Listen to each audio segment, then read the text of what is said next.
کوئی کمی ہے؟ اس کے بعد وہ ایک چھوٹی سی جھونپڑی کے قریب پہنچی تو شہزادی نے کہا کہ یہ کیسی بیکار اور چھوٹی سی جھونپڑی ہے۔ بھکاری بولا یہ میرا گھر ہے اور یہی وہ جگہ ہے جہاں ہمیں زندگی گزارنی ہے۔ شہزادی بولی تمہارے نوکر کہاں ہیں؟ بھکاری نے کہا ہمیں نوکروں سے کیا کام، تم ہر کام کر سکتی ہو اور تم ہی یہاں کا ہر کام کرو گی۔ تم آگ جلاؤ اور میرے لیے کھانا بناؤ، میں بہت زیادہ تھک چکا ہوں۔ لیکن دوستوں شہزادی کو کھانا پکانا نہیں آتا تھا، اس لیے بھکاری نے اس کی مدد کی اور کچھ دیر بعد انہوں نے الٹا سیدھا کھانا پکا کر کھا لیا اور سو گئے۔ دوسرے دن بھکاری نے اسے جگایا اور گھر کا کام کرنے کے لیے کہا۔ شہزادی پورا دن کام کرتی رہی، اوپر سے بھکاری کی ڈانٹ بھی سنتی رہی۔ کسی طرح سے اس شہزادی نے کچھ دن گزار لیے۔ ایک دن بھکاری نے کہا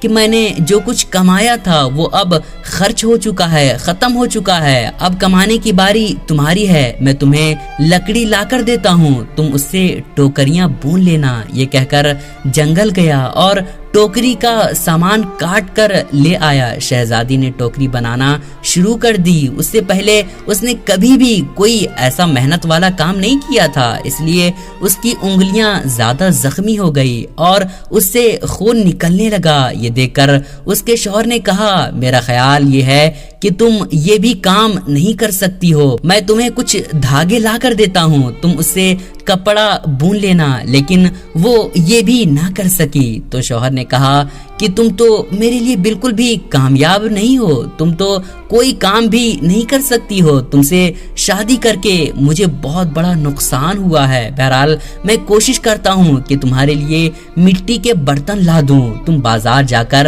انہیں بیچ دیا کرو۔ گھمنڈی شہزادی نے اکڑ کر کہا کہ جب بازار میں کھڑی رہوں گی تو میرے ملک کے لوگ مجھے اس حال میں دیکھ کر میرے اوپر خوب ہنسیں گے۔ تو شوہر نے کہا کہ یہ تمہارا مسئلہ ہے، یہ میرا مسئلہ نہیں ہے، اگر تم بھوک سے نہیں مرنا چاہتی ہو تو تمہیں یہ کام کرنا ہی پڑے گا۔ مٹی کے برتن بیچنے کا کام بہت اچھا چل رہا تھا، لوگ جب خوبصورت لڑکی کو بازار میں برتن بیچتے ہوئے دیکھتے تو اس پر ترس کھا کر کچھ نہ کچھ خرید لیتے تھے۔ برتن بک گئے تو بھکاری نے اور برتن لا کر دے دیے۔ اسی دوران ایک سپاہی وہاں سے گزرا، اس نے برتن لے کر انہیں لات مار کر توڑ دیا اور کہا کہ آئندہ اس طرح سے راستہ مت بند کرنا، ایک طرف الگ بیٹھ کر کے بیچنا، بیچ راستے میں مت رکنا۔ شہزادی بہت پریشان ہوئی، اس نے سارا واقعہ گھر آ کر اپنے شوہر کو بتا دیا۔ شوہر نے کہا تم بالکل پاگل ہو، تم سے کس نے کہا تھا کہ بیچ بازار میں برتن لے کر بیٹھ جاؤ، آخر وہاں سے لوگوں کو گزرنے میں پریشانی ہوتی ہوگی۔ میرا یہ خیال ہے کہ تم یہ بھی کام نہیں کر سکتی ہو، یہ تمہارے بس کا کام بالکل نہیں ہے۔ اچھا ٹھیک ہے، میں شاہی محل جاؤں گا، ہو سکتا ہے وہاں تمہارے لیے کوئی کام مل جائے۔ یہ کہہ کر وہ شاہی محل روانہ ہو گیا۔ شام کو واپس آ کر اس نے کہا کہ شاہی محل میں تمہارے لیے مددگار باورچی کی جگہ مل گئی ہے، اب کم سے کم ہمیں پیٹ بھر کر کھانا تو مل ہی جائے گا۔ اس طرح سے یہ گھمنڈی شہزادی ایک مددگار باورچی بن گئی اور روز صبح سے شام تک باورچی خانے میں کام کرتی اور شام کو بچا ہوا کھانا لے کر گھر آ جاتی، اور اس طرح دونوں میاں بیوی کا گزارا ہونے لگا۔ محل میں آئے ہوئے اسے کچھ ہی دن گزرے تھے کہ اس نے سنا کہ محل میں کوئی شاہی پروگرام ہے۔ جب مہمان آنے شروع ہوئے تو شہزادی باورچی خانے کی کھڑکی سے انہیں دیکھنے لگی۔ غلام قیمتی کپڑوں میں مہمانوں کا استقبال کر رہے تھے، ہر طرف بڑی شان و شوکت دھوم دھام نظر آ رہی تھی، لیکن شہزادی اپنی قسمت پر آنسو بہا رہی تھی اور اپنے تکبر اور بے وقوفی پر پچھتا رہی تھی۔ اسی دوران کچھ کنیز آئی اور انہوں نے شہزادی کو وہاں سے مزیدار کھانے دیے جو شہزادی نے ٹوکری میں رکھ لی اور گھر کی طرف چل پڑی۔ تبھی وہ محل کے دروازے سے گزر رہی تھی کہ اچانک بہت سی قیمتی لباس پہنے ہوئے ایک آدمی نے اس کا راستہ روک لیا۔ شہزادی نے نگاہ اٹھا کر دیکھا تو یہ وہی داڑھی والا بادشاہ تھا جس کا اس نے خوب مذاق اڑایا تھا اور ذلیل کیا تھا۔ شہزادی خوف سے کانپنے لگی۔ بادشاہ اسے لے کر حال میں پہنچا۔ اتنے سارے لوگوں کو دیکھ کر اس کا اپنے اوپر قابو نہیں ہو رہا تھا اور گھبراہٹ میں ٹوکری اس کے ہاتھ سے گر گئی اور